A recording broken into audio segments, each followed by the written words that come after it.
കഴിഞ്ഞ കുറച്ച് ദിവസങ്ങളായി സോഷ്യൽ മീഡിയയിൽ വളരെയധികം പ്രചരിപ്പിക്കപ്പെട്ടുകൊണ്ടിരിക്കുന്ന ഒരു വീഡിയോ നമ്മളെല്ലാവരും കണ്ടിട്ടുണ്ടാകും.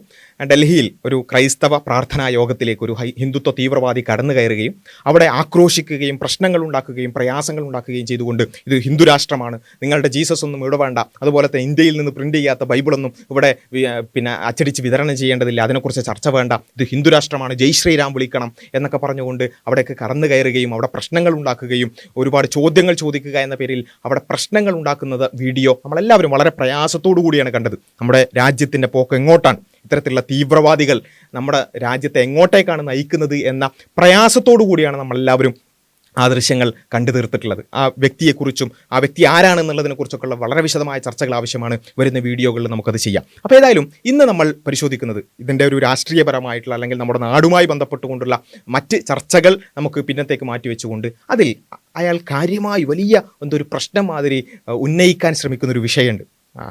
പാസ്റ്റർമാരോടും അവിടെയുള്ള ക്രൈസ്തവ വിശ്വാസികളോടൊക്കെ ചോദ്യം ചോദിച്ച് അവരെ ഉത്തരം മുട്ടിച്ചിരിക്കുന്നു എന്ന രൂപത്തിലൊക്കെ ആ ഒരു ഭാവത്തോടുകൂടി അയാളുടെ മുഖത്തുള്ള ക്രൗര്യവും വെറുപ്പും വിദ്വേഷവുമെല്ലാം നമുക്ക് വളരെ പ്രകടമായിക്കൊണ്ട് തന്നെ കാണാൻ സാധിക്കും. അങ്ങനെ ആ ഒരു രൂപത്തിൽ അയാൾ അവതരിപ്പിക്കുന്ന ഒരു വിഷയമുണ്ട്. ആ വിഷയം എത്രത്തോളം യുക്തിരഹിതമാണ് എന്നുള്ളത് നമുക്ക് ആ വീഡിയോ കണ്ടതിന് ശേഷം തന്നെ വിശദീകരിക്കാം. मदर मैरी जीसस क्राइस्ट को पैदा करने वाला मदर मैरी कैसे प्रेग्नेंट हुई थी बताओ? आई एम वेटिंग, डरी नहीं है फिर भी बोल रहा हूँ भैया। जीसस क्राइस्ट कैसे पैदा हुआ था बताओ? पवित्र आत्मा के द्वारा।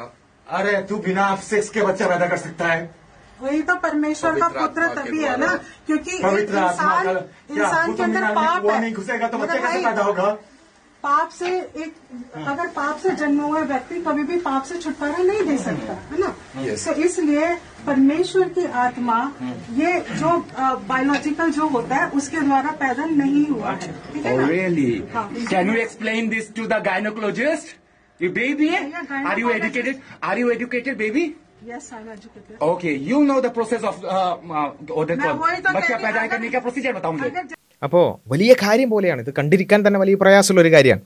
അവിടെ നിസ്സഹായരായി കൊണ്ട് നിൽക്കുന്ന ആ ക്രൈസ്തവ സഹോദരങ്ങൾക്ക് നേരെ ആക്രോശിക്കുകയാണ്, വിദ്വേഷവും വെറുപ്പും കൊണ്ട് അണപൊട്ടി ഒഴുകുകയാണ്. എന്നിട്ട് ചോദിക്കുന്ന വലിയ കാര്യം മാതിരി ഞാനിങ്ങനെ ആലോചിക്കുകയാണ്, ഒരു ഹിന്ദുത്വ തീവ്രവാദി ബയോളജിന്നും ഗൈനക്കോളജി എന്നൊക്കെ പറയാൻ തുടങ്ങിയല്ലോ എന്നുള്ളത്. പിന്നെ അന്വേഷിച്ചപ്പോൾ മനസ്സിലായത് ഒരു എത്തീസ്റ്റാണ്, ഒരു നിരീശ്വരവാദിയായിരുന്നു, പിന്നീട് സനാതനധർമ്മം സ്വീകരിച്ചു എന്നൊക്കെ പറഞ്ഞുകൊണ്ട് ഹിന്ദുത്വ തീവ്രവാദിയായി മാറിയൊരു വ്യക്തിയാണ്. അപ്പോൾ ഏതായാലും നമുക്കറിയാലോ, ഇത്തരക്കാരായ ആളുകളെ നയിക്കുന്നത് മതവിശ്വാസമോ ഭക്തിയോ ഒന്നുമല്ല.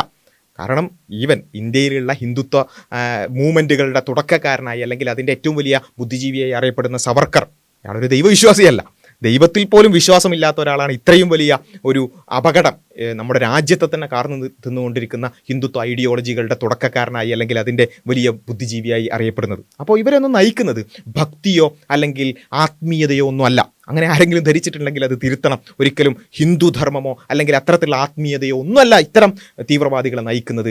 പൂർണ്ണമായ വെറുപ്പാണ് അല്ലേ? അവരുടെ വിചാരധാരയിൽ തന്നെ എഴുതിയതുപോലെ 3 ശത്രുക്കളുണ്ട്, 3 എമ്മുകൾ, അതായത് 1 മുസ്ലിം, 2 മിഷണറി, 3 മാർക്സിസ്റ്റ്, അല്ലെങ്കിൽ ഇസ്ലാം, ക്രൈസ്തവത, അതുപോലെ തന്നെ മാർക്സിസം.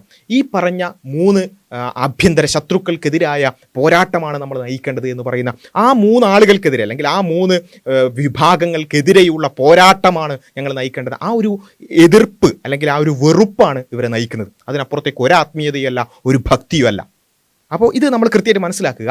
അങ്ങനെ ആയിരുന്നെങ്കിൽ വിശ്വാസമാണ്, ദൈവവിശ്വാസമാണ് ഇവരെ നയിക്കുന്നത് എങ്കിൽ, ഇവർ മതവിശ്വാസം, പിന്നെ ചില ആൾക്കാരൊക്കെ പറയും തീവ്രമായ മതവിശ്വാസം എന്നൊക്കെ, മതവിശ്വാസം എന്നല്ല, തീവ്രമായ വെറുപ്പ്, അത്രമാത്രം. മതവിശ്വാസമാണെങ്കിൽ ഈ ചോദ്യം ചോദിക്കില്ല. ഒരു മതവിശ്വാസിയെ സംബന്ധിച്ചിടത്തോളം ഇങ്ങനെ ഒരു ചോദ്യം ചോദിക്കില്ല. കാരണം എന്താ? വളരെ കൃത്യമായി നമ്മൾ ആലോചിച്ച് നോക്കുക. ഇപ്പം പല മതങ്ങളിലും പലതരത്തിലുള്ള അത്ഭുത പ്രവർത്തികളുമായി ബന്ധപ്പെട്ടുകൊണ്ടുള്ള പല കാര്യങ്ങൾ വിശ്വസിക്കുന്നുണ്ട്. ആ വിശ്വാസത്തിൻ്റെ അടിസ്ഥാനം ഒരു വിശ്വാസിക്ക് വളരെ സിമ്പിളായിട്ട് മനസ്സിലാവും. പലപ്പോഴും മനസ്സിലാവാത്തത് ഈ പറഞ്ഞ എത്തീസ്റ്റുകൾക്കും നിരീശ്വരവാദികൾക്കാണ് തീരെ മനസ്സിലാവാത്തത്. അതുകൊണ്ടാണ് അതിങ്ങനെ ഒരു ട്രോളുകളായി അവർ മാറുന്നതിൻ്റെ കാരണം അതാണ്. അപ്പോൾ ഏതായാലും ഒരു ഹൈന്ദവ വിശ്വാസങ്ങൾ എടുത്ത് നോക്കിയാൽ ഇതിനേക്കാൾ വലിയ അത്ഭുതങ്ങൾ നമുക്ക് അവിടെ കാണാൻ സാധിക്കും അല്ലേ? ഇപ്പോൾ ക്രൈസ്തവ ഇസ്ലാം മതങ്ങളൊക്കെ എടുത്തു നോക്കിയാൽ അതിനേക്കാളൊക്കെ ഒരു 100 ഇരട്ടി അത്ഭുത പ്രവർത്തികളും മറ്റു കാര്യങ്ങളൊക്കെ ഹൈന്ദവ മതത്തിൽ കാണാൻ സാധിക്കും. അപ്പോൾ ആ മതവിശ്വാസമാണ് അവരെ നയിക്കുന്നതെന്നുണ്ടെങ്കിൽ അവർ ഇത്തരത്തിലുള്ള ചോദ്യങ്ങൾ ചോദിക്കൂല. ഇവിടെ നമ്മളൊന്ന് ആലോചിച്ച് നോക്കുക. ഈ ക്രൈസ്തവ വിശ്വാസവുമായി ബന്ധപ്പെട്ടുകൊണ്ടുള്ള കന്യാമറിയം ഗർഭിണിയായി, ആ ഗർഭിണിയായി എന്ന് പറയുന്ന കാര്യത്തെ നമുക്ക് എതിർക്കാം. അത് എല്ലാവരും അത് അംഗീകരിച്ചോളണമെന്നൊന്നുമില്ല. ആ എതിർക്കുന്നത് എങ്ങനെയായിരിക്കണം? അതിൻ്റെ ബയോളജി എന്താണ്, അതിൻ്റെ ഫിസിക്കൽ പ്രോസസ്സ് എന്താണ്, ഗൈനക്കോളജിസ്റ്റിനോട് അത് പറയാൻ പറ്റുമോ എന്ന് ചോദിച്ചുകൊണ്ടാണോ? അല്ല, മറിച്ച് ക്രൈസ്തവർ കന്യാമറിയം ഗർഭിണിയായി എന്ന് വിശ്വസിക്കുന്നത് ഒരു സാധാരണ പ്രോസസ്സ് ആയിക്കൊണ്ടല്ല, ഒരു സാധാരണ ഫിസിക്കൽ പ്രോസസ്സ് ആയിക്കൊണ്ടല്ല കന്യാമറിയം ഗർഭിണിയായി എന്ന് ക്രൈസ്തവർ വിശ്വസിക്കുന്നത്. അങ്ങനെ ആയിരുന്നെങ്കിൽ അത് സാധാരണ ഒരു ഗർഭം എന്നല്ല അവർ പറയാ, അതൊരു അത്ഭുതമാണ് എന്നാണ് അവർ വിശ്വസിക്കുന്നത്, മിറാക്കിളാണ് എന്നാണ് അവർ വിശ്വസിക്കുന്നത്. അപ്പം മിറാക്കിൾ എന്ന് പറഞ്ഞാൽ എന്താണ്? സാധാരണ രീതിയിൽ സംഭവിക്കാത്തത്, സാധാരണ രീതിയിൽ സംഭവിക്കാത്തത്. അപ്പോൾ എന്ന് വെച്ച് അങ്ങനെ മിറാക്കിളാണെന്ന് പറയുന്ന എല്ലാവരും അംഗീകരിക്കണോ? വേണ്ട, നിങ്ങൾക്കതിനെ എതിർക്കാം. എങ്ങനെ? ആ ക്രൈസ്തവതയുടെ അടിസ്ഥാനങ്ങളെ റദ്ദ് ചെയ്തുകൊണ്ട്. അതായത് ക്രൈസ്തവർ വിശ്വസിക്കുന്ന എന്താ? ഒരു പിതാവ്, പുത്രൻ, പരിശുദ്ധാത്മാവ്, അങ്ങനെയുള്ളൊരു ദൈവസങ്കല്പമുണ്ട്. ആ ദൈവസങ്കല്പം ശരിയാണെങ്കിൽ, അവർ പറയുന്ന ദൈവസങ്കല്പം ശരിയാണെങ്കിൽ, എല്ലാം കഴിയുന്ന ദൈവത്തിന് ഇത് പോസിബിൾ അല്ലേ? പോസിബിളാണ്. കാരണം ദൈവം എന്ന് പറഞ്ഞാൽ മനുഷ്യരെ പോലെ അല്ലെങ്കിൽ ഈ പ്രപഞ്ചത്തിലെ വേറെ എന്തെങ്കിലും പോലെ ആ ഫിസിക്കൽ പ്രോസസ്സിലൂടെ മാത്രം നടക്കുന്ന ഒരു കാര്യമല്ല, മറിച്ച് അതിനെ ലംഘിക്കാൻ കഴിയുന്നവനാണ് ദൈവം. അപ്പോൾ ഈ ഫിസിക്കൽ പ്രോസസ്സിന് അപ്പുറത്തേക്ക് പ്രവർത്തിക്കാൻ ദൈവത്തിന് സാധിക്കും. അപ്പോൾ ഈ പറഞ്ഞ പിതാവ്, പുത്രൻ, പരിശുദ്ധാത്മാവ് എന്ന് പറയുന്ന ക്രൈസ്തവ ദൈവസങ്കല്പം ശരിയാണെങ്കിൽ പിന്നെ ഇത് യുക്തിപരമാണ്, ശരിയല്ലെങ്കിൽ ഇത് യുക്തിപരമല്ല. അപ്പോൾ നമ്മൾ ഈ ക്രൈസ്തവ വിശ്വാസത്തിൻ്റെ ഈ കാര്യങ്ങളെ, അതായത് ക്രൈസ്തവരല്ലാത്ത ആളുകൾ എങ്ങനെ എതിർക്കേണ്ടത്? നിങ്ങൾ പറയുന്ന ഈ ദൈവസങ്കല്പം ശരിയല്ല, അതിൽ ഞങ്ങൾക്ക് ഇന്ന യുക്തി, ഈ തൃത്വം എന്ന് പറയുന്നത് യുക്തിപരമല്ല എന്ന് പറഞ്ഞുകൊണ്ട് അതിനെ എതിർക്കാം. വളരെ മാന്യമായ റെസ്പെക്ട്ഫുൾ ആയിട്ടുള്ള ഡയലോഗ്സ് പോസിബിളാണ്. പക്ഷെ അതിനു പകരം ഈ പറഞ്ഞ ഒരു ദൈവസങ്കല്പത്തിനകത്തുള്ള അല്ലെങ്കിൽ ദൈവവിശ്വാസത്തിനകത്തുള്ള അത്ഭുതങ്ങളിലേക്ക് അയച്ചു ചെന്നുകൊണ്ട് അതിൻ്റെ ബയോളജി ചോദിക്കുകയാണെന്നുള്ളതാണ്. അങ്ങനെ ചോദിക്കുകയാണെന്നുണ്ടെങ്കിൽ ഈ വ്യക്തി ജയ് ശ്രീരാം എന്നൊക്കെ പറഞ്ഞുകൊണ്ടാണ് വന്നിട്ടുള്ളത്. ഈ ശ്രീരാമൻ്റെ ജനനം എങ്ങനെയാണ് ഹൈന്ദവ മിഥോളജി പ്രകാരം ശ്രീരാമൻ്റെ ജനനം എങ്ങനെയാണ്? അയോധ്യയിലെ രാജാവായിട്ടുള്ള ദശരഥന് കുട്ടികളില്ലായിരുന്നു. ആ കുട്ടികളില്ലാത്ത ദശരഥന് അതിനുള്ളൊരു പരിഹാരമായിക്കൊണ്ട് വസിഷ്ഠ മഹർഷി എന്ത് ചെയ്യാണ്? ഒരു പുത്രകാമേഷ്ടി യാഗം നിർദ്ദേശിക്കുകയാണ്. ആ യാഗം നടക്കുമ്പോൾ ആ യാഗാഗ്നിയിൽ നിന്നും ഉയർന്നു വന്നിട്ടുള്ള ദിവ്യപുരുഷൻ ദശരഥന് ഒരു പായസം നൽകുകയാണ്. ഈ പായസം ദശരഥൻ അദ്ദേഹത്തിൻ്റെ ഭാര്യമാർക്ക് വീതിച്ച് നൽകുകയാണ്. ആ ഭാര്യമാർക്ക് വീതിച്ച് നൽകിയതിൽ കൗസല്യ എന്ന് പറയുന്ന ഭാര്യയ്ക്ക് നൽകിയ പകുതി ഭാഗം കൗസല്യക്ക് നൽകി. അത് കുടിച്ചുകൊണ്ട്, പായസം കുടിച്ചിട്ടാണ് ശ്രീരാമൻ ജനിക്കുന്നത്. അതേപോലെ തന്നെ കൈകേയിക്ക് കൊടുത്തിട്ടാണ് ഭരതൻ ജനിക്കുന്നത്. ഈ കൗസല്യയും അതുപോലെ തന്നെ കൈകേയിയും തങ്ങൾക്ക് ലഭിച്ചതിൽ നിന്നും ഒരു വിഹിതം സുമിത്രക്ക് നൽകിയിട്ടാണ് ലക്ഷ്മണനും ശത്രുഘ്നനും ജനിക്കുന്നത്. ഇങ്ങനെ പായസം കുടിച്ചിട്ട് ജനിച്ച ശ്രീരാമൻ്റെ പേര് പറഞ്ഞുകൊണ്ടാണ് എന്ത് ചെയ്യുന്നത്? ഈ യേശുവിൻ്റെ ജനനത്തെ അല്ലെങ്കിൽ കന്യാമറിയമിൻ്റെ ഗർഭത്തെ പരിഹസിക്കാൻ വരുന്നത്. അപ്പോൾ ഇതെന്താ സംഭവം? ഇവിടെ നമുക്ക് ഈ ശ്രീരാമൻ്റെ ജനനത്തെ പായസം കുടിച്ചുകൊണ്ട് ഒരു ബയോളജിക്കലി ഒരു ജനനം പോസിബിൾ ആണോ എന്ന് ചോദിച്ചുകൊണ്ട് വേണമെങ്കിൽ എന്ത് ചെയ്യാം? ആ രൂപത്തിൽ പരിഹസിക്കാം. പക്ഷേ ഇവിടെ ഇത്രയേ ഉള്ളൂ, പായസം കുടിച്ചുകൊണ്ട് നോർമലി എന്ത് സംഭവിക്കില്ല? ഗർഭം ധരിക്കില്ല. പിന്നെ എന്താ അവിടെ സംഭവിക്കുക? നമുക്കതിനെ എതിർക്കണമെങ്കിൽ എന്താ സംഭവിക്കേണ്ടത്? ഈ ഹൈന്ദവ ദൈവസങ്കല്പം അത് ശരിയോ തെറ്റോ? അത് യുക്തിപരമായി നമുക്ക് ആലോചിക്കാം.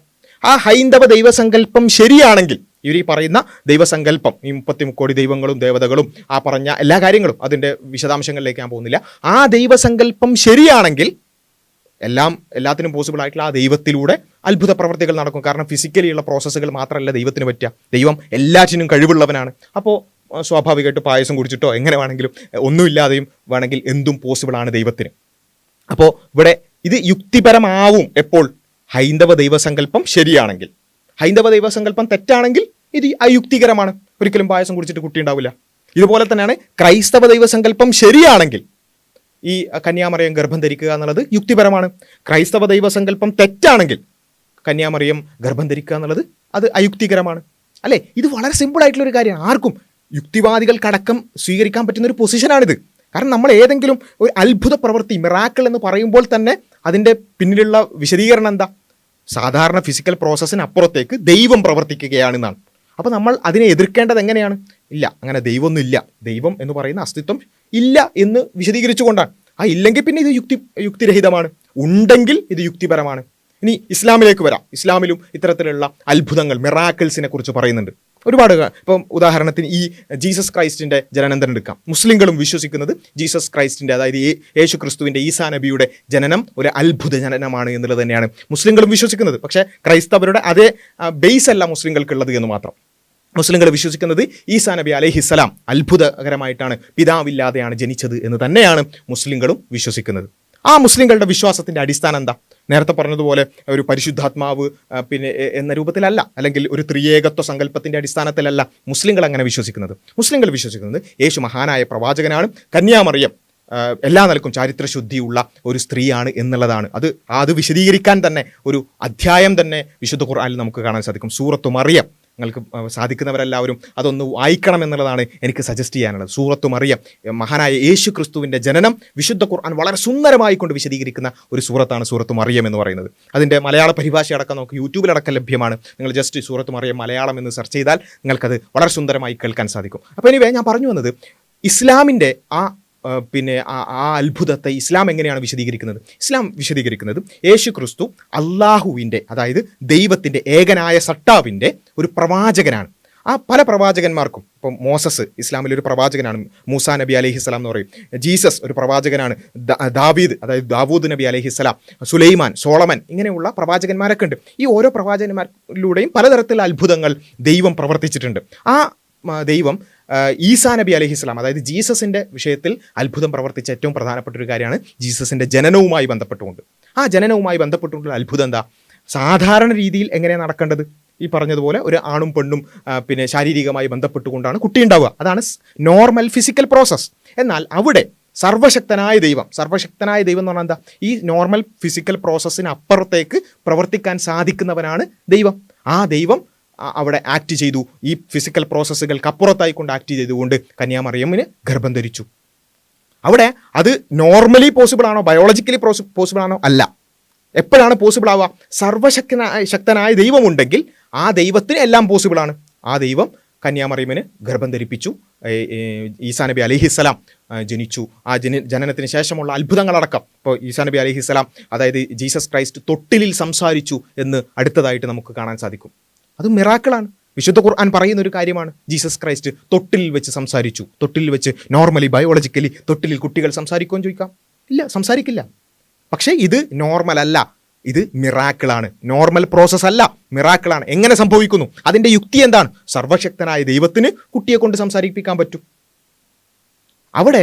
അവിടെയുള്ള വ്യക്തികൾ അല്ലെങ്കിൽ അവിടെയുള്ള നാട്ടുകാർ കന്യാമറിയമിനെ ആക്ഷേപിച്ചുകൊണ്ട് അധിക്ഷേപിച്ചുകൊണ്ട് സംസാരിച്ചപ്പോൾ ദൈവം പ്രവർത്തിച്ചുകൊണ്ട് ജീസസ് ക്രൈസ്റ്റ് തൊട്ടിലിൽ വെച്ച് സംസാരിച്ചു. ഇനി അബ്ദുള്ള, ഞാൻ ഏകനായ സട്ടാവിൻ്റെ അടിമയാകുന്നു. ആതാനിയൽ കിതാബ്, എനിക്ക് വേദഗ്രന്ഥം നൽകിയിട്ടുണ്ട്. വജാലിനി നബിയ, എന്നെ അവൻ എന്താക്കിയിട്ടുണ്ട്? പ്രവാചകനാക്കിയിട്ടുണ്ട് എന്ന് ആ തൊട്ടിലിൽ വെച്ച് ആ കുട്ടി സംസാരിച്ചു എന്നാണ്. തൊട്ടിലിൽ കുട്ടി സംസാരിക്കുക എന്നുള്ളത് നോർമലി പോസിബിൾ അല്ല, പക്ഷേ അത് സർവശക്തനായ ദൈവത്തിന് അത് പോസിബിളാണ്. അതാണ് അതിൻ്റെ യുക്തി. സർവശക്തനായ ദൈവം ഉണ്ടെങ്കിൽ ഇത് പോസിബിളാണ്. ഇനി ഇത് നമുക്ക് തള്ളിക്കളയാം. ഇത് അയുക്തികരമാണ്, തൊട്ടിലിൽ വെച്ച് സംസാരിക്കുക അല്ലെങ്കിൽ കന്യാമറിയം ഗർഭം ധരിക്കുക എന്നുള്ളത് അയുക്തികരമാണെന്ന് നമുക്ക് പറയാം. എപ്പോൾ, എങ്ങനെ? ഈ സർവശക്തനായ ദൈവമുണ്ട് എന്ന വാദം നമ്മൾ തകർത്താൽ മതി. അതില്ല എന്ന് പ്രൂവ് ചെയ്താൽ മതി. സർവശക്തനായ ദൈവം ഇല്ലെങ്കിൽ ഇതൊക്കെ അയുക്തികരമായ വെറും കഥകളാണ്. സർവശക്തനായ ദൈവം ഉണ്ടെങ്കിൽ ഇതെല്ലാം പോസിബിളാണ്. ഇതുപോലെ തന്നെയാണ് ഇസ്ലാമിൽ ഒരുപാട്. ഇപ്പം മോസസിനെ സംബന്ധിച്ച് സമുദ്രത്തെ പിളർത്തിക്കൊണ്ട് ഫറോവയിൽ നിന്ന് രക്ഷപ്പെട്ട കഥ നമുക്ക് കാണുന്നുണ്ട്. സമുദ്രത്തെ സാധാരണ രീതിയിൽ രണ്ടായി പിളർത്താൻ സാധ്യമാണോ? അല്ല. നോർമലി ഫിസിക്കലി പോസിബിൾ അല്ല. പക്ഷേ അത് ദൈവം, സർവശക്തനായ ദൈവം അവിടെ പ്രവർത്തിച്ചതാണ്. അതുപോലെ തന്നെ ചന്ദ്രൻ പിളരുക മുഹമ്മദ് നബിയുടെ മിറാക്കിളായിക്കൊണ്ട് പറഞ്ഞൊരു കാര്യമാണ്. അപ്പോൾ മുഹമ്മദ് നബിയുടെ പ്രവാചകത്വത്തിന് തെളിവായിക്കൊണ്ട് ചന്ദ്രൻ രണ്ടായി പിളർത്തി കാണിച്ചു കൊടുത്തു, വീണ്ടും യോജിപ്പിച്ചു. ഇത് നോർമലി പോസിബിൾ ആണോ? അല്ല. നോർമൽ ഫിസിക്കൽ പ്രോസസ്സിൽ പോസിബിൾ അല്ല. മറിച്ച് അത് ആ സമയത്ത് സർവശക്തനായ ദൈവം നോർമൽ ഫിസിക്കൽ പ്രോസസ്സിന് അതീതമായി കൊണ്ട് പ്രവർത്തിച്ചൊരു അത്ഭുത പ്രവൃത്തിയാണ്. ദൈവമാണത് ചെയ്തത്. മുഹമ്മദ് നബി പോയിട്ട് രണ്ടായിട്ട് പ്രവർത്തിയല്ല, മറിച്ച് ദൈവം അവർക്ക് കാണിച്ചു കൊടുക്കുകയാണ് പ്രവാചകത്വത്തിന് തെളിവായിക്കൊണ്ട്. ഇങ്ങനെ അതുപോലെ തന്നെ മുഹമ്മദ് നബിയുടെ ആകാശയാത്ര സാധാരണ രീതിയിൽ പോസിബിളാണോ? അല്ല. അത് ദൈവത്തിൻ്റെ പ്രവൃത്തിയാണ്. സർവശക്തനായ ദൈവം ഉണ്ടെങ്കിൽ ഇത് പോസിബിളാണ്. സർവശക്തനായ ദൈവം ഇല്ലെങ്കിൽ, മുഹമ്മദ് നബി പ്രവാചകനല്ലെങ്കിൽ ഇത് പോസിബിൾ അല്ല.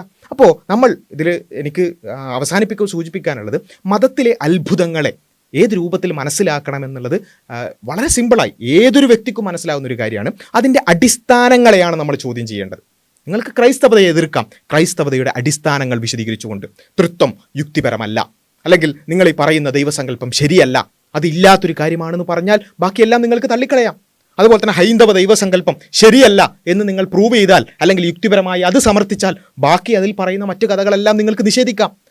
ഇസ്ലാം പറയുന്ന ഏകനായ ദൈവസങ്കല്പം, ആ ഏകനായ ദൈവം ഇല്ല, അങ്ങനെ ഒരു അള്ളാഹു ഇല്ല എന്ന് നിങ്ങൾ പ്രൂവ് ചെയ്താൽ, ലോജിക്കലി നിങ്ങൾ പ്രൂവ് ചെയ്താൽ, ബാക്കി ഇസ്ലാമിൽ പറയുന്ന അത്ഭുതങ്ങളെല്ലാം നിങ്ങൾക്ക് നിഷേധിക്കാം. അങ്ങനെയല്ലേ നമുക്ക് കുറച്ചൊരു മാന്യമായ റെസ്പെക്ട്ഫുള്ളായ സംവാദങ്ങളിൽ നമ്മൾ അതല്ലേ ചെയ്യേണ്ടത്?